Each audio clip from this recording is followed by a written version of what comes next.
안녕하세요. 산포도나무 교회 안준호 목사입니다. 오늘 2026년 5월 28일 산책기도 함께 하도록 하겠습니다. 요한복음 20장 22절 말씀인데요. 이런 말씀이 있습니다. 이렇게 말씀하신 다음에 그들에게 숨을 불어 넣으시고 말씀하셨다. 성령을 받아라. 아멘.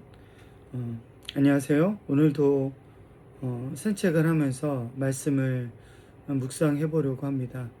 제가 제일 좋아하는 게 걷는 거였는데요. 이 걸으면서 자연스럽게 기도를 하게 되었습니다. 그래서 제가 기도할 일이 있을 때마다 걸으러 나가게 됐고, 또 걷게 되면서 제가 기도를 하게 되어서 그때부터 제가 산책 기도라고 이름을 붙였는데요. 오늘은 그 요한복음 20장 22절 말씀 묵상하면서 또 여러분과 함께 또 은혜를 좀 나누고자 하는 마음으로 이렇게 카메라 앞에 섰습니다. 오늘 말씀을 읽다 보면 참으로 흥미로운 장면이 나오고 있는데요. 제자들은 지금 문을 걸어 잠그고 있죠. 예수님은 십자가에서 죽으셨고, 또 제자들은 그 두려움 속에서 숨어 있는 상황입니다. 그리고 그들 앞에는 어떠한 새로운 일도 생길 가능성이 보이지 않고 있습니다. 예수님은 죽으셨고 자신들은 철저히 실패했죠. 또 밖으로 나간다고 해서 상황이 달라질 것 같지도 않았습니다. 그래서 아마도 그들은 문을 걸어 잠근 채로 그 안에 머물러 있었던 것인데요. 생각해보면 우리도 그럴 때가 있는 것 같습니다. 삶이 잘 풀리지 않을 때가 있죠. 계속되는 실패 속에서 더 이상 새로운 가능성이 보이지 않을 때가 있고요. 또 언제까지 내가 이렇게 이 고통스러운 일들을 되풀이해야 될까, 그렇게 자포자기하는 마음이 들 때도 있습니다. 또한 거기서 더 나가게 되면 여기서 내가 열심히 한다고 해서 무엇이 달라지는 것이 있을까? 이런 마음이 들 때가 분명히 있습니다. 사람은 가능성이 보이지 않을 때 점점 숨을 잃어가게 되는 것이 아닌가 생각합니다. 살아간다기보다는 오히려 버틴다는 느낌으로 하루하루를 근근히 버티기도 합니다. 그런데 그런 이들에게 부활하신 예수님께서 오셨습니다. 저는 이 장면을 읽을 때마다 참으로 다행이라는 생각이 들게 되는데요. 예수님은 그들의 문을 강제로 개방하지 않으셨습니다. 그들을 밖으로 끌어내지도 않으셨습니다.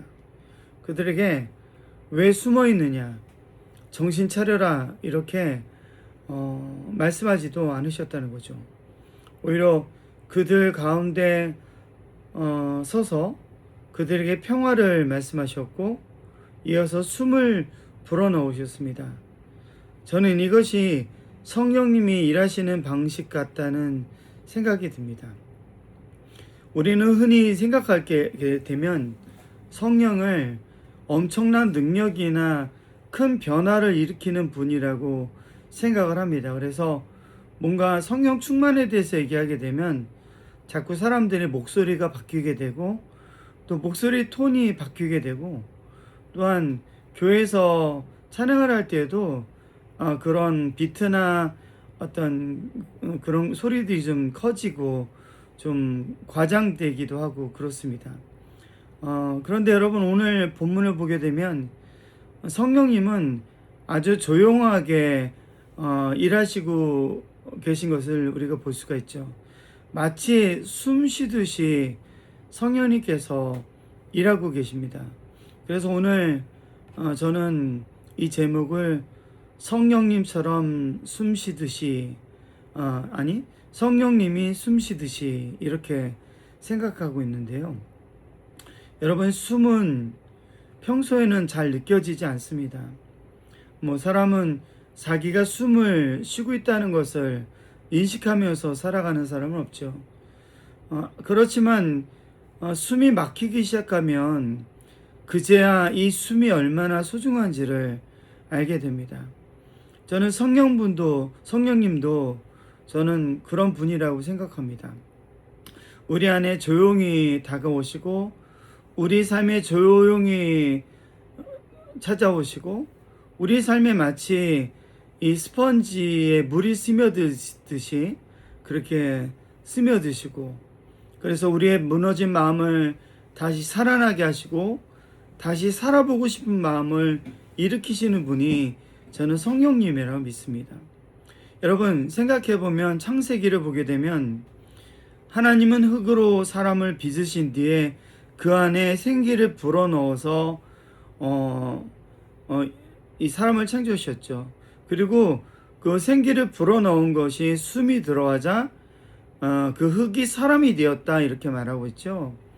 그러니까 사람은 바람이 들어가서 생기를 불어넣어서 그게 사람이 되는 거죠. 그러니까 사람이 육신을 입다고 해서 다 온전한 사람이 아니라 그 안에 성령의 호흡, 성령의 바람이 저는 불어진 존재, 그 존재가 바로 사람이라고 저는 생각합니다.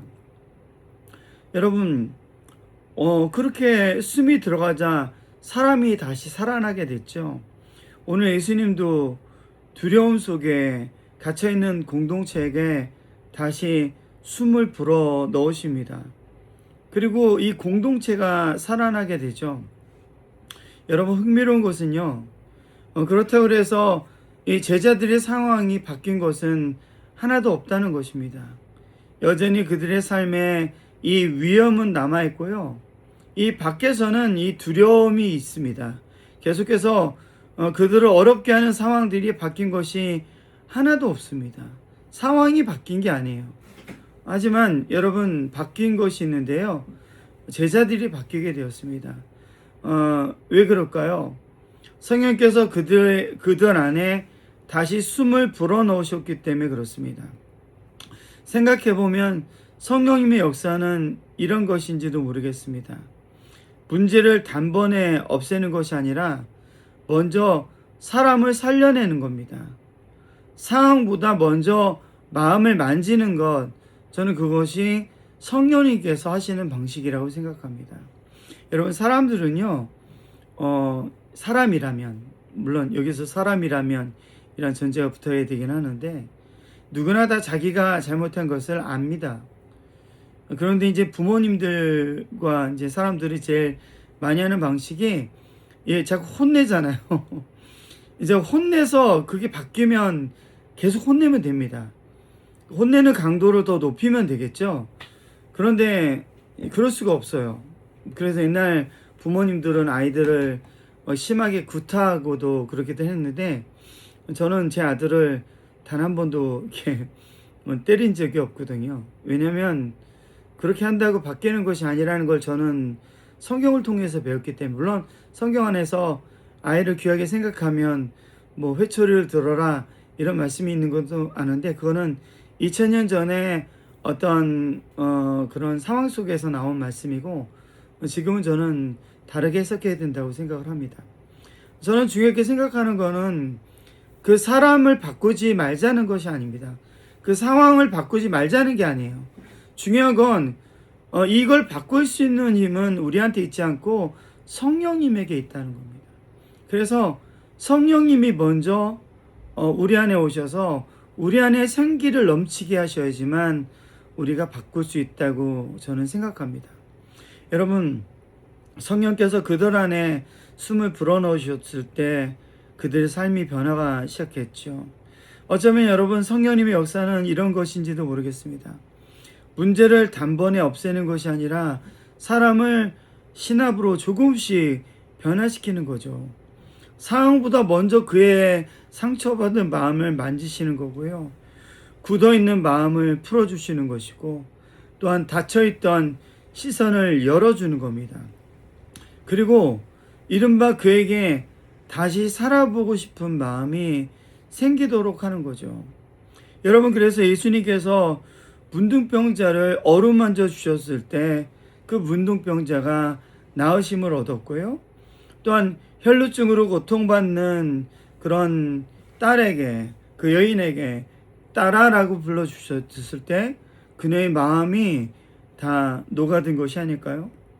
또한 등이 굽은 여인을 안쓰러운 눈으로 바라보셨을 때 그때 예수님의 기적은 시작된 것이 아닌가 생각해 봅니다. 여러분, 예수님은 사람들의 문제보다도 먼저 그 사람들을 만나 주셨고요. 그리고 그 만남을 통해서 이 사람이 다시 살아나게 되었던 거죠. 여러분, 그래서 생각해 보면 그렇지 않을까요? 괜찮아라는 말보다 더 위로되는 순간은 누군가 그냥 조용히 곁에 앉아있는 순간인지도 모르겠습니다. 너는 지금 잘하고 있어 라는 말보다 더 힘이 되는 것은 오늘 여기까지 온 것만으로도 참 애썼다 라고 말해주는 마음일 수도 있어요. 아니, 그 말을 하지 않더라도 그 마음을 갖고 그 사람 그 곁에 앉아있는 것, 저는 그것이 오늘 우리가 해야 될 것이 아닐까 생각합니다. 그리고 때로는 다 잘 될 거야 라고 말하기보다는 지금 당장 일어나지 못해도 괜찮아, 내가 함께 있겠다라는 말을 그 사람에게 하는 게 아니라 내 자신에게 하는 거죠. 어떤 한 사람을 바라볼 때 누군가 계속해서 무너지고 쓰러지고 있는 사람을 볼 때 그 사람에게 내가 해줄 수 있는 건 없지만 내가 괜찮아, 내가 너와 함께 할게, 너가 정말 힘들 땐 내가 너를 도와주고 어떤 상황 속에서도 나는 너와 함께 할 거야, 이 마음을 먼저 갖는 것, 그것이 바로 성령님의 마음이 아닌가 생각합니다. 어쩌면 여러분 생각해보면 예수님도 그랬던 것 같습니다. 문을 열지 못하고 숨어있는 제자들의 곁에 직접 오셨습니다. 닫힌 문 앞에서 돌아가지 않으셨고요. 그리고 그들에게 그들과 함께 하시면서 그들이 있는 곳으로 들어가셔서 그들에게 다시 숨을 불어 넣으셨습니다. 여러분, 오늘 산책을 하면서 그런 생각을 해봅니다. 말보다 마음이 먼저다라는 생각이 들거든요. 우리는 자꾸 말이 앞서잖아요. 말을 통해서 뭔가 해결하려고 그러는데요. 사실 말 이전에 더 중요한 것은 그 마음을 품는 거라는 생각이 들어요. 존재가 먼저라는 거죠. 뭔가 집을 아름답게 꾸미는 것보다 먼저 중요한 건 그 집을 세우는 게 먼저 아니겠습니까?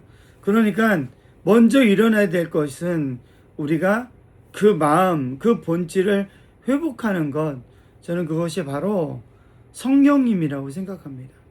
그러면 말하지 않더라도요, 사람들은 알게 돼 있어요. 왜냐하면 저 사람이 뭔가 바뀌었는데 뭐가 바뀐지 모르죠. 예. 그래서요, 저는 이 삶의 본질, 삶의 궁극, 그게 저는 성령님이라고 생각을 합니다. 여러분, 우리는 지금 다른 사람을 숨쉬게 하는 사람인가요? 아니면 숨막히게 하는 사람인가요? 그리고 지금 우리 안에는 정말 살아있는 숨이 흐르고 있는가요? 여러분, 우리가 깊이 생각해 봤으면 좋겠습니다. 먼저 자기 자신 안에 성령님이 함께하길 기도했으면 좋겠습니다. 그래서 우리가 성령의 숨을 불어넣는 사람들이 되었으면 좋겠어요. 그래서 우리가 가는 곳곳마다 성령의 숨이 전달되며 또 우리를 만나는 사람들이 정말 살만한 세상이다라고 고백하게 되는 그런 우리의 삶이 되시길 예수 그리스도의 이름으로 축원합니다. 기도하겠습니다. 성령은 때로 폭풍처럼 오지만 어쩌면 주님은 숨 쉬듯이 우리 안으로 스며 오시는 분인지도 모르겠습니다. 오늘 말씀 속에서 제자들은 문을 걸어 잠그고 있었습니다. 두려워했고 실패했고 더 이상 어떠한 새로운 가능성도 보이지 않았습니다.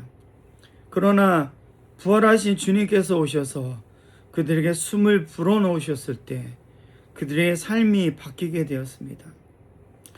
사랑하는 주님, 오늘 우리들의 삶 가운데 성령의 바람이 불게 하소서. 태초에 하나님께서 창조하셨던 그 사람을 만드신 그 영이 오늘 우리에게 불어오게 하소서. 우리로 하여금 새로운 존재가 되어서 누군가한테 말을 건네기 이전에 이미 그 말을 가지고 있는 존재로 살아갈 수 있는 우리가 다 될 수 있도록 주님 돌봐주시기 원하며 예수 그리스도인 받들어 기도드리옵나이다. 아멘. 오늘도 저와 함께 해주셔서 감사합니다. 저는 내일 다시 여러분을 뵙도록 하겠습니다. 감사합니다.